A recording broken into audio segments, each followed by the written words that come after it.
ओम नमः शिवाय। शिव जी सदा सहाय। ओम नमः शिवाय। गुरु जी सदा सहाय। संध्या की आत्महुति उसका अरुंधति के रूप में अवतीर्ण होकर मुनिवर वशिष्ठ के साथ विवाह करना, ब्रह्मा जी का रुद्र के विवाह के लिए प्रयत्न और चिंता तथा भगवान विष्णु का उन्हें शिवा की आराधना के लिए उपदेश देकर चिंता मुक्त करना। ब्रह्मा जी कहते हैं, नारद, जब वर देकर भगवान शिव अंतर्ध्यान हो गए तब संध्या भी उसी स्थान पर गई जहाँ मुनि मेघातिथि यज्ञ कर रहे थे। भगवान शंकर की कृपा से उसे किसी ने वहां नहीं देखा। उसने उस तेजस्वी ब्रह्मचारी का स्मरण किया जिसने उसके लिए तपस्या की विधि का उपदेश दिया था। महामुने, पूर्व काल में महर्षि वशिष्ठ ने मुझे परमेष्ठ की आज्ञा से एक तेजस्वी ब्रह्मचारी का वेश धारण करके उसे तपस्या करने के लिए उपयोगी नियमों का उपदेश दिया था। संध्या अपने आप को तपस्या का उपदेश देने वाले उन्हीं ब्रह्मचारी ब्राह्मण वशिष्ठ को पति रूप से मन में रख कर उस महायज्ञ में प्रज्वलित अग्नि के समीप गई। उस समय भगवान शिव की कृपा से मुनियों ने उसे नहीं देखा।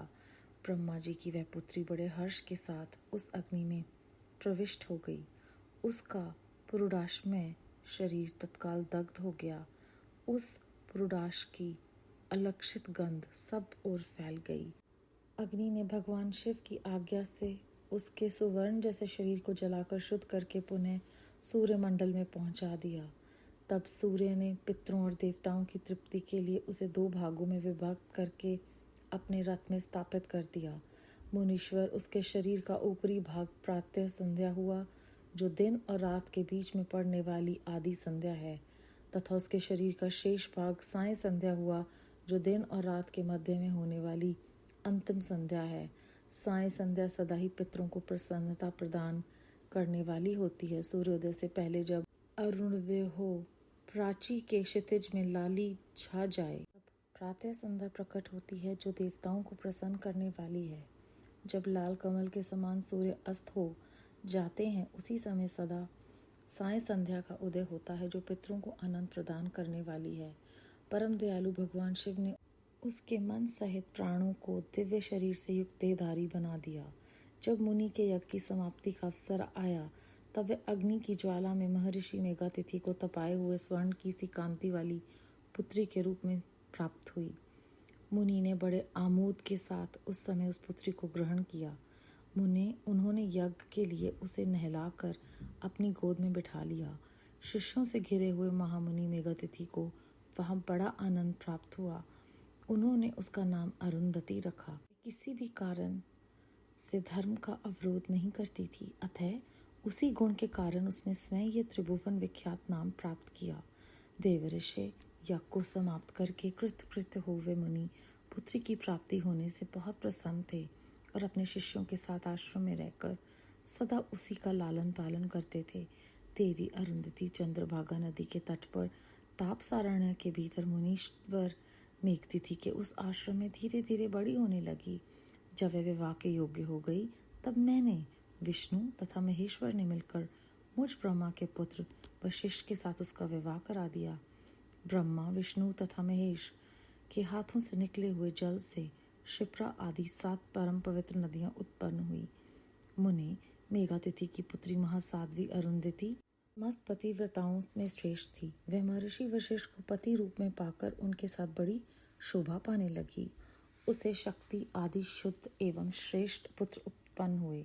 मुनि श्रेष्ठ वे प्रियतम पति वशिष्ठ को पाकर विशेष शोभा पाने लगी।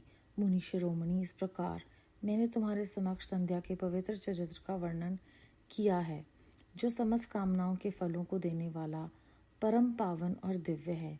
जो स्त्री या शुभ व्रत का आचरण करने वाला पुरुष इस प्रसंग को सुनता है, वह संपूर्ण कामनाओं को प्राप्त कर लेता है। इसमें अन्यथा विचार करने की आवश्यकता नहीं।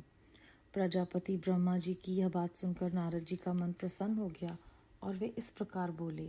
नारद जी ने कहा, ब्राह्मण, अपने अरुंधति की तथा पूर्व जन्म में उसकी स्वरूप भूता संध्या की बड़ी उत्तम दिव्य कथा सुनाई है, जो शिव भक्ति की वृद्धि करने वाली है। धर्मज्ञ, अब आप भगवान शिव के उस परम चरित्र का वर्णन कीजिए, तो दूसरों के पापों का विनाश करने वाला उत्तम एवं मंगलदायक है। जब कामदेव रति से विवाह करके हर्षपूर्वक चला गया, दक्ष आदि अन्य मुनि भी जब अपने अपने स्थान को पधारे और जब संध्या तपस्या करने के लिए चली गई उसके बाद क्या हुआ? ब्रह्मा जी ने कहा, विप्रवर नारद, तुम धन्य हो, भगवान शिव के सेवक हो, अतः शिव की लीला से युक्त जो उनका शुभ चरित्र है उसे भक्तिपूर्वक सुनो। तात, पूर्व काल में मैं एक बार जब मुंह में पड़ गया और भगवान शिव ने मेरा उपहास किया तब मुझे बड़ा शोम हुआ। वस्तुतः शिव की माया ने मुझे मोह लिया था, इसलिए मैं भगवान शिव के प्रति ईर्ष्या करने लगा। किस प्रकार सो बताता हूँ, सुनो। मैं उस स्थान पर गया जहाँ दक्ष राज मुनि उपस्थित थे। वहीं रति के साथ कामदेव भी था। नारद, उस समय मैंने बड़ी प्रसन्नता के साथ दक्ष तथा दूसरे पुत्रों को संबोधित करके वार्तालाप आरंभ किया। उस वार्तालाप के समय मैं शिव की माया से पूर्णतः मोहित था। अतः मैंने कहा, पुत्रों, तुम्हें ऐसा प्रयत्न करना चाहिए जिससे महादेव किसी कमनीय कांति वाली स्त्री का परिग्रहण करें। इसके बाद मैंने भगवान शिव को मोहित करने का भार रति सहित कामदेव को सौंपा। कामदेव ने मेरी आज्ञा मानकर कहा, प्रभु, सुंदरी स्त्री ही मेरा अस्त्र है, अतः शिव जी को मोहित करने के लिए किसी नारी की सृष्टि कीजिए। यह सुनकर मैं चिंता में पड़ गया और लंबी सांस खींचने लगा। मेरे उस निश्चय श्वास से राशि राशि पुष्पों से विभूषित वसंत का प्रादुर्भाव हुआ। वसंत और मल यानिल ये दोनों मदन के सहायक हुए। इनके साथ जाकर कामदेव ने वामदेव को मोहने की बारंबार चेष्टा की, परंतु उसे सफलता ना मिली। जब वह निराश होकर लौट आया तब उसकी बात सुनकर मुझे बड़ा दुख हुआ। उस समय मेरे मुख से जो निश्चय श्वास वायु चली उससे मार्गणों की उत्पत्ति हुई। उन्हें मदन की सहायता के लिए आदेश देकर मैंने पुनः उन सबको शिवजी के पास भेजा, परंतु महान प्रयत्न करने पर भी वे भगवान शिव को मुंह में न डाल सके। काम सपरिवार लौट आया और मुझे प्रणाम करके अपने स्थान को चला गया। उसके चले जाने पर मैं मन ही मन सोचने लगा कि निर्विकार तथा मन को वश में रखने वाले योग परायण भगवान शिव किसी स्त्री को अपनी सधर्मिणी बनाना कैसे स्वीकार करेंगे। यही सोचते सोचते मैंने भक्ति भाव से उन भगवान श्री हरि का स्मरण किया जो साक्षात शिव स्वरूप तथा मेरे शरीर के जन्मदाता हैं। मैंने दीन वचनों से युक्त शुभ स्तोत्रों द्वारा उनकी स्तुति की। उस स्तुति को सुनकर भगवान शीघ्र ही मेरे सामने प्रकट हो गए। उनके 4 भुजाएं शोभा पाती थी, नेत्र प्रफुल्ल कमल के समान सुंदर थे। उन्होंने हाथ में शंख, चक्र, गदा और पाद्य ले रखे थे। उनके श्याम शरीर पर पीताम्बरी की शोभा हो रही थी। वे भगवान श्री हरि भक्त प्रिय हैं, अपने भक्त उन्हें बहुत प्यारे हैं। सबके उत्तम शरणदाता उन श्री हरि को उस रूप में देखकर मेरे नेत्रों से प्रेमाश्रुओं की धारा बह चली और मैं गदगद कंठ से बारंबार उनकी स्तुति करने लगा। मेरे उस स्तोत्र को सुनकर अपने भक्तों के दुख दूर करने वाले भगवान विष्णु बहुत प्रसन्न हुए और शरण में आए हुए मुझ ब्रह्मा से बोले, महाप्राज्ञ विधाता, लोक सृष्टा ब्राह्मण, तुम धन्य हो। बताओ, तुमने किस लिए आज मेरा स्मरण किया और किस निमित्त से यह स्तुति की जा रही है? तुम पर कौन सा महान दुख आ पड़ा है, उसे मेरे सामने इस समय कहो। मैं सारा दुख मिटा दूंगा। इस विषय में कोई संदेह या अन्यथा विचार नहीं करना चाहिए। तब ब्रह्मा जी ने सारा प्रसंग सुनाकर कहा, केशव, यदि भगवान शिव किसी तरह पत्नी को ग्रहण कर लें तो मैं सुखी हो जाऊंगा। मेरे अंतकरण का सारा दुख दूर हो जाएगा। इसके लिए मैं आपकी शरण में आया हूँ। मेरी ये बात सुनकर भगवान मधुसूदन हंस पड़े और मुझ लोक सृष्टा ब्राह्मण का हर्ष बढ़ाते हुए मुझसे शीघ्र ही ये बोले, विधात्य, तुम मेरा वचन सुनो। ये तुम्हारे भ्रम का निवारण करने वाला है। मेरा वचन ही वेद शास्त्र आदि का वास्तविक सिद्धांत है। सबके कर्ता भर्ता पालक और हर्ता हैं।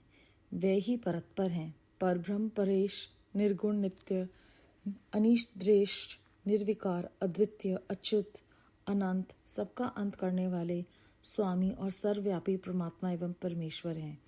सृष्टि, पालन और संहार के कर्ता, तीनों गुणों को आश्रय देने वाले, व्यापक, ब्रह्मा, विष्णु और महेश नाम से प्रसिद्ध, रजोगुण, सत्वगुण तथा तमोगुण से परे, से ही भेदयुक्त प्रतीत होने वाले, निरीह, माया रहित, माया के स्वामी या प्रेरक, चतुर, सगुण, स्वतंत्र, आत्मानंद स्वरूप, निर्विकल्प, आत्मा राम, निर्द्वंद, भक्त परवश, सुंदर, विग्रह से सुशोभित, योगी, नित्य योग परायण, योग मार्गदर्शक, गर्वहारी, लोकेश्वर और सदा दीन वत्सल हैं।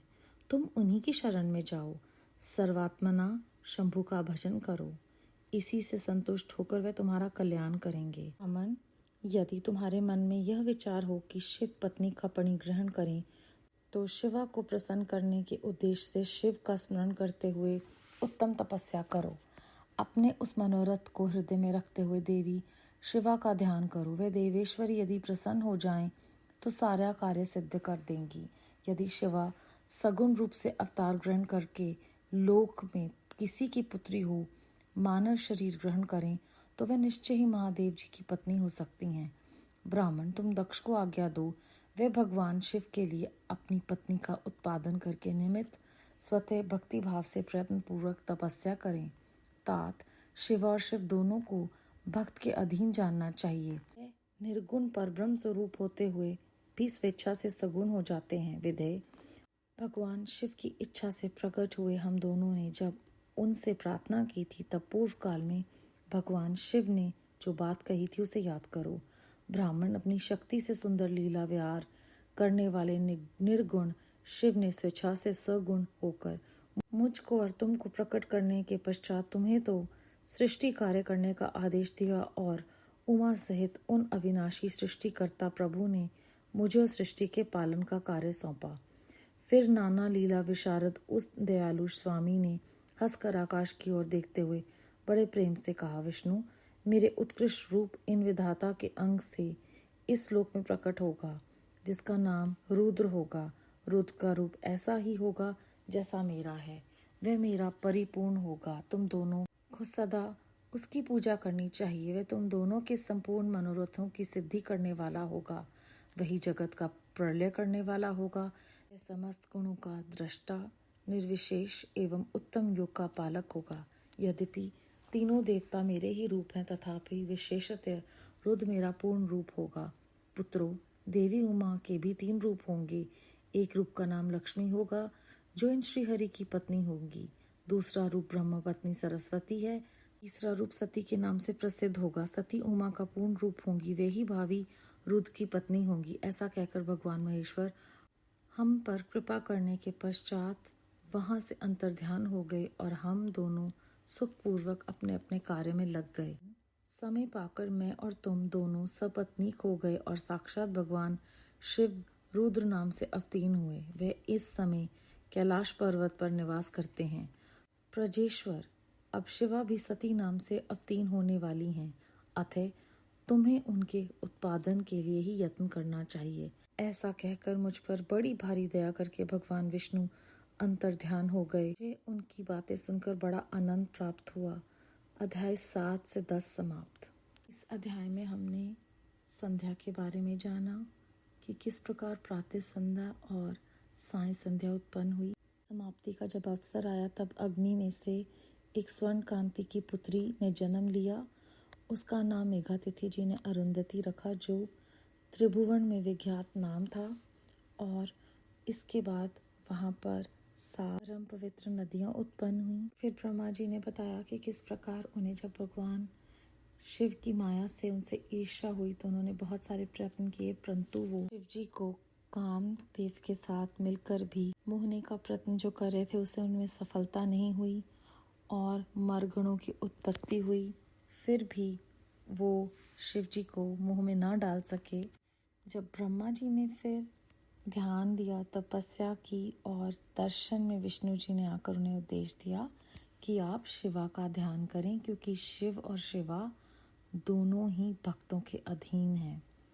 और इस तरह से उन्होंने उनको याद करवाया कि पहले ही उन्होंने बताया था कि जो रुद्र नाम होंगे उनकी पत्नी सती के रूप में पूर्ण रूप कर होंगी।